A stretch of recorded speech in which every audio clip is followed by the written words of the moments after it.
Amma o ki qaldı dəyişmə məsələsinə, qıfılbəndin onlarla çox gözəl nümunələri var.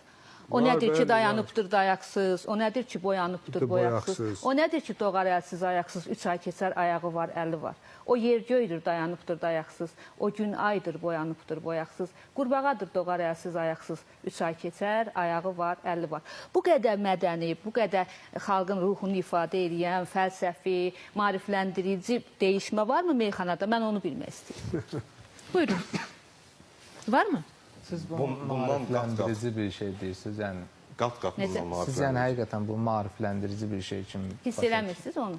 Burada mən Onun maarifləndirici... dövrü var da, yəni bugün yazılır. Hani bir dənə mənə dili gözəl olan və yaxud ən azından o dəyişmə bir tapmaca idi, bir sualın cavabını bilir də dinləyən. Mən deyim birin. Bəli. Pərviz Bülbülə ilə Vüqar Biləcəri deyişirlər toyların birində və sürətli şəkildə 3 saniyədən bir-birlərinə bənd deyirlər. Pərviz Vüqar Biləcəriyə qayıdır, deyir ki, Vüqar dinən hansı rəqs havasıdır, sevinc olur kədərlə eyni vaxtda. Sual verir.